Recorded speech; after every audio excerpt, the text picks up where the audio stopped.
Hello everybody and welcome to Parks Bros. It's Drew here and we're back in our Planet Coaster 2 water park. This is Rolling Rapids. It's currently around the winter, almost getting into spring of 1996. It's quite windy apparently today, as you can see the trees all moving about. It is officially the day that the hotfix number 2 came out for the game, so I'm very excited about that. Guests finally work. They want to ride slides. They want to go into pools. It is looking really, really good in terms of development for the game. But let's talk about development of this park as we're at the front entrance. Some changes here, doing some more infrastructure work. You can see some track.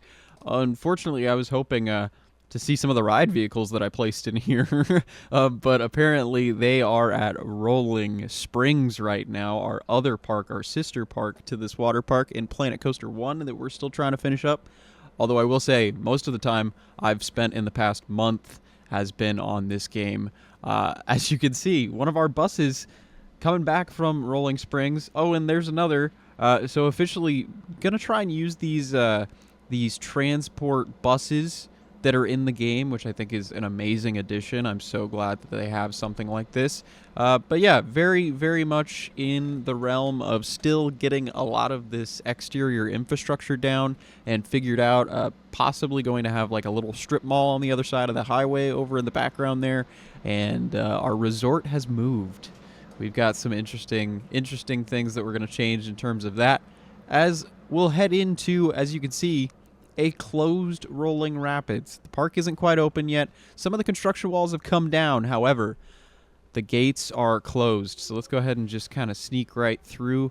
And we're into the park proper. Now, not too many changes in the past week, unfortunately. Only got a couple of things done just because I didn't have too much time. You can see some of the changes in the background there, but we might as well go and show off something that I did last week, but I did a lot of improvements on it this week. This is our 12 mat racing slides called Drag Race.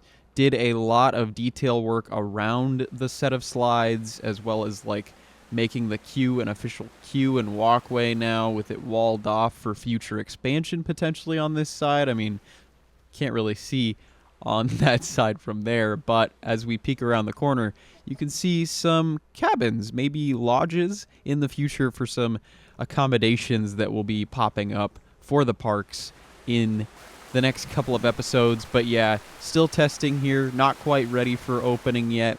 I have a pile of mats over here. Unfortunately, there is still quite a few issues that will hopefully be figured out by the December update.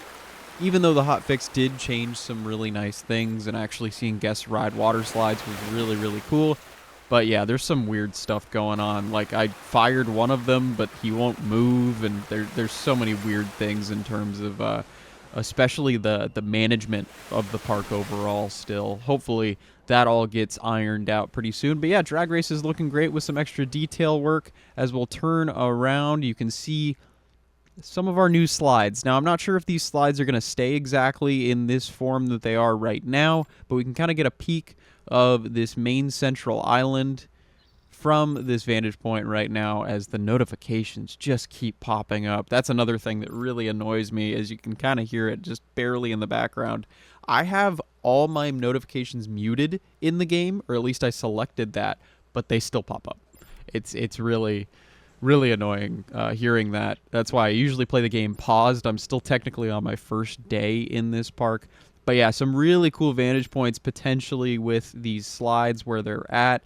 I still got a lot of work to do in this central island, and I kind of just built this as like a proof of concept, kind of figuring out what exactly I want to do. I would love for it to cross over the lazy river. Now, unfortunately, the way I have it set up, there's no way to actually get onto the slides. Like, it's not really accessible at all.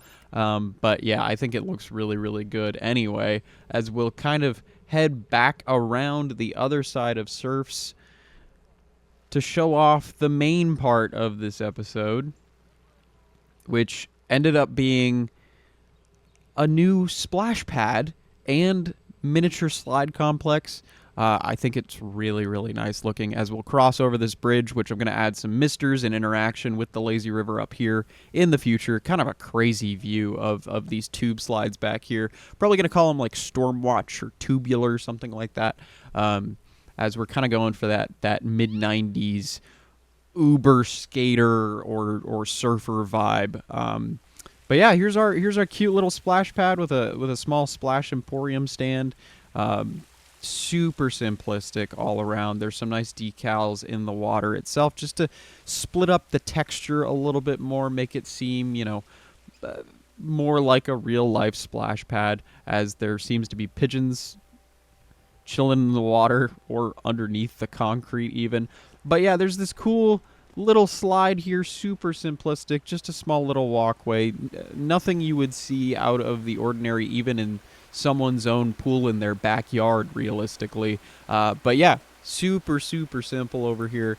Lots of seating for the adults while the kids play in the splash pad, and of course it won't be deep enough for any issues to arise. Here's kind of another view of some of the testing tube slides over here. Still, yeah, tons of work to do over here. So I was originally thinking about maybe putting the wave pool there, but it's just too small. So we're gonna get to that eventually.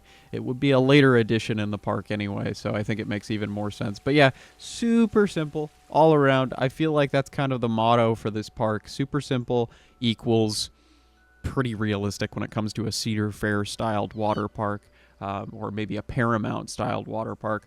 But these are our 3 body slides called Shore Break. We can head up the walkway here. They all look really, really nice. Again, I'm going to say it. It's my word of the day. Simple. And yeah, I showed these off last episode because I already had them built. But yeah, just some ready? Simple decorations to make it seem a little bit more realistic. And we'll do a full POV when this whole area is finished, so that'll be coming soon. But yeah, they just kind of do a couple helixes, maybe one even, with the green and orange slide, and then they pop out into the small pool. But yeah, I think it's looking really, really good all around. I'm absolutely loving the Dippin' Dots cart that I have ended up kind of making my own in a way, with taking that around and just changing the color, putting some new signage on it. I think it's really a fantastic piece. Just look up Dippin' Dots in the Frontier Workshop and you'll find it. But yeah, this is kind of all I have in terms of detail work. It kind of ends here. See the platform that's holding up these 3 slides as we kind of walk around. Get an idea of what it looks like from down here. Obviously a lot of changes to be made, but wanted to make sure there was no way that any guest could potentially get into a dangerous position with those big logs. That's why they're there, realistically, to make sure nobody does anything stupid. This is our main sign, just pointing down towards Cowabunga Bay. That's, I think, the name I'm going to use for the wave pool. Now, the wave pool is no longer there, but I actually deleted the text off this sign, and I guess I should prove it to you. Oh, as we'll go back to the entrance real quick. Yeah, look at this. 19 shop notifications. I turned it to mute. I don't understand it. But if we click on this, there is no text. I'm going to press enter. There is no text there. But this is one of those weird random glitches in the game. The text will always stay. So it's just, yeah, it's getting there. It's getting there. Again, really amazing to see a lot of guests use, especially this slide for some reason. This was like the most popular slide in the entire park. I'm not really sure why, but yeah, the line ended up going all the way down. Maybe it's just because the excitement rating was higher overall, just because it's such a short ride. I feel like that's such a weird Planet Coaster 1 thing to still have around, because that was something you could totally maximize in your park. Just have a super short but exciting ride, and the guests would just line up out the door for it. And it seems to be doing the same thing here, even though this slide literally, if we take a ride on it, let's go ahead and test it. That was maybe a second long, which is just kind of funny. But yeah, it was the most popular ride in the park by far. So it makes me very curious if that's going to change in the future, if, you know, these longer rides might be more enticing to the guests. I mean, I hope so, but we're just going to have to wait and see on that. And yeah, it's really exciting to see some simple changes here at Rolling Rapids. I'm really hoping to get some more work done in the next week, hopefully finishing that entire central island by then and officially opening the park for its first season in 1996. And I hope you're excited to join me in that journey. And if you are, make sure to subscribe. I would really appreciate it. We've got more videos coming from Planet Coaster 2, of course, and Planet Coaster 1 with our main park, Rolling Springs. So I hope you're excited for all that. But thank you all so much for watching, and until next time, we'll see you on the next ride.